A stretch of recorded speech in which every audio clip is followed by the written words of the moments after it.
নিবন একটু হিসাব করবেন যে 25 বছর আপনি কতদিন পর্দা করেছেন, কত 25,000 মানুষ আপনার চেহারা দেখেছে কিনা, এই 25 বছরে কত হাজার মানুষ আপনার চেহারা দেখেছে। আর ছেলেরা আপনাকে দেখলে কখনো চেহারা সুরত দেখে না। বেগানা নারীর দিকে একটা ছেলে যখন তাকায় এবং সেক্সুয়াল ডিজায়ার নিয়ে তাকায়, তখন সে চোখ দিয়ে তাকে রেপ করে।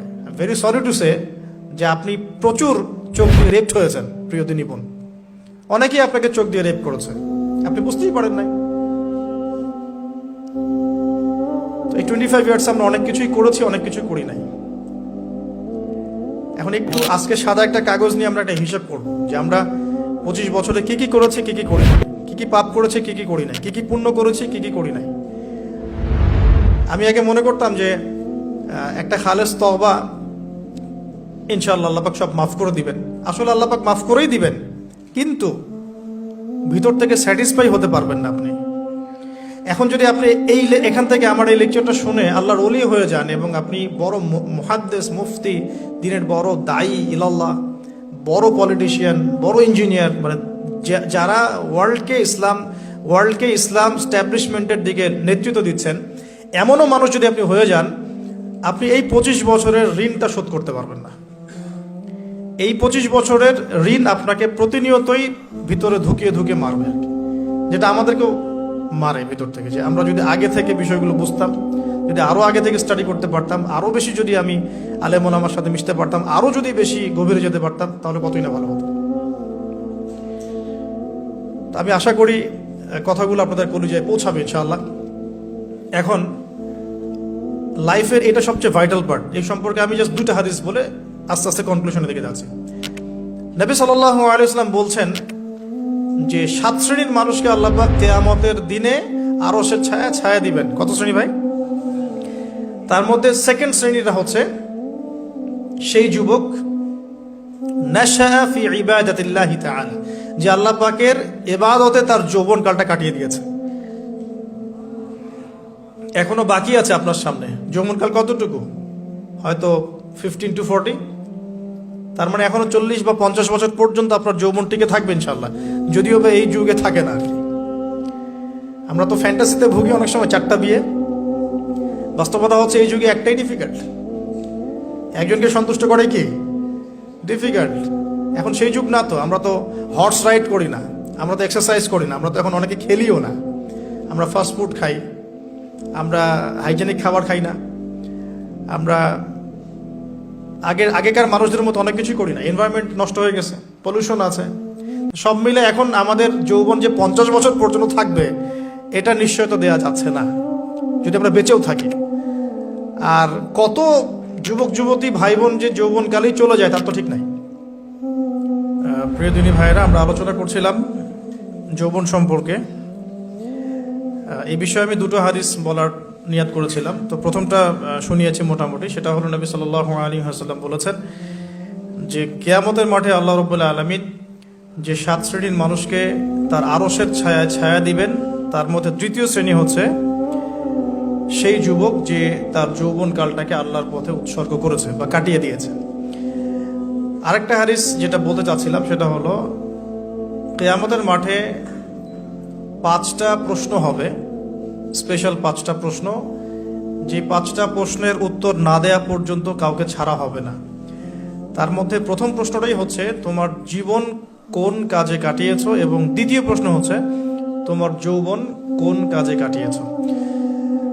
সো আমি বলছিলাম আপনাদেরকে যে যৌবন কালটাকে যদি আমরা আল্লাহর পথে কাটাতে পারি, ইনশাআল্লাহ তাআলা আমাদের এই যে উদ্দেশ্যটা, যে নিজেরা দিন পালন করব, নিজের পরিবারের মধ্যে প্রতিষ্ঠা করব, আমাদের সমাজে দিন ইসলামের দাওয়াতি কাজ করব, যেখানেই থাকি সৎ থাকবো, একদিন ইনশাআল্লাহ দিন আবার বিজয়ী হবে, এই যে স্বপ্নগুলো, এগুলো বাস্তবায়িত হবে ইনশাআল্লাহ তখনই যখন আমরা নিজেরা পরিবর্তিত হয়ে সমাজের জন্য ভালো কিছু বয়ে নিয়ে আসবো ইনশাআল্লাহ।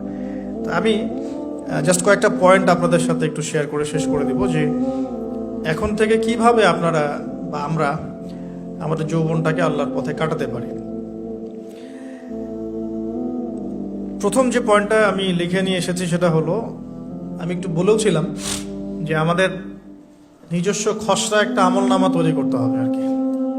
আজকে আমরা সেটা করতে পারি বাসায় গিয়ে, যে আমরা যদি আমাদের গড় আয়ু হয় 60 বছর, তাহলে আমরা এখন কতটুকু সময় পেতে পারি, আর এই সময়টুকুর মধ্যে আমাদের টার্গেট কি, আমরা আসলে কি চাচ্ছি, কি অ্যাচিভ করতে চাই। যা চলে গেছে এই সময়টুকুর মধ্যে আমরা কিভাবে আল্লাহর রহমত পাবো, ক্ষমা পাবো কিভাবে। যা চলে গেছে এর মধ্যে অনেক নামাজ কাজা থাকতে পারে, নামাজ কাজা থাকতে পারে, রোজা কাজা থাকতে পারে। অনেক সময় এমন হতে পারে যে আমরা অন্যের হকও নষ্ট করেছি। প্রথম যে কাজটা করা উচিত সেটা হলো খালেস তওবা। 1 নাম্বার, তাহলে আমরা বলতে পারি যদি আমরা এখন সংকটগুলো চিহ্নিত করে সমাধানের পথে হাঁটতে চাই, তাহলে আমাদের যৌবনটা আল্লাহর পথে উৎসর্গ করা ছাড়া কোনো অপশন নাই। উৎসর্গ বলতে আমি বোঝাচ্ছি কাটিয়ে দেয়া, আল্লাহর ইবাদত করে কাটিয়ে দেওয়ার কোনো বিকল্প নাই। তার জন্য প্রথমত আমাদের নিজেদের জীবনের কৃতকর্মগুলোর হিসাব নিকাশ মেলাতে হবে, 1 নাম্বার। আর 2 নাম্বার হচ্ছে বিশুদ্ধ তওবা করে আল্লাহর পথে ফিরে আসতে হবে। বিশুদ্ধ তওবা কিভাবে করব এটা আমরা অনেকে বুঝি না। অনেকে মনে করি যে মুখ দিয়ে জাস্ট আস্তাগফিরুল্লাহ বললেই হয়তো তওবা হয়ে যায়। বিষয়টা এমন নয়। বিশুদ্ধ তওবা হচ্ছে আপনি আল্লাহর দিকে পরিপূর্ণ অভিমুখী হবেন, রুজু করবেন, এর নাম হলো বিশুদ্ধ তওবা। যে পাপগুলো করেছি এগুলোর জন্য ক্ষমা চাওয়া, এই পাপগুলো কোনোদিন করব না এরকম প্রত্যয় ব্যক্ত করা, আর যদি অন্যের সাথে সম্পৃক্ত কোনো হক থেকে থাকে সেটা ফেরত দেওয়া। তো আমরা আজকে গিয়ে সুন্দর করে ওযু করে 2 রাকাত নামাজ পড়তে পারি। 2 রাকাত নামাজ পড়ে আমরা আল্লাহকে বলতে পারি যে আস্তাগফিরুল্লাহাল্লাযী লা ইলাহা ইল্লা হুয়াল হাইয়ুল কাইয়্যুম ওয়া আতুবু ইলাইহি।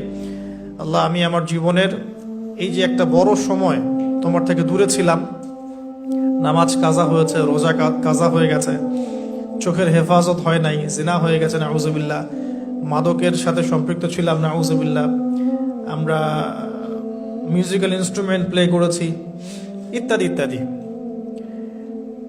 এগুলো থেকে আল্লাহ আমরা আজকে তোমার কাছে তওবা করছি, ক্ষমা চাচ্ছি, এবং আগামী দিনগুলোতে তোমার হুকুম আহকাম মেনে চলার তৌফিক চাচ্ছি। 2টো জিনিস খুব প্রয়োজন, একটা হলো তৌফিক, একটা হলো দোয়া। আপনার প্রচেষ্টা আল্লাহর কাছে দোয়া করতে থাকা এবং আল্লাহর কাছে তৌফিক কামনা করতে থাকা। আল্লাহ পাক যাকে ইচ্ছা তাকে তৌফিক দিয়ে থাকেন। আল্লাহ রাব্বুল আলামিন যাকে ইচ্ছা তাকে তৌফিক দিয়ে থাকেন। যে আল্লাহর কাছে যত বেশি চাইবে আল্লাহ পাক তত বেশি দিবেন ইনশাআল্লাহ।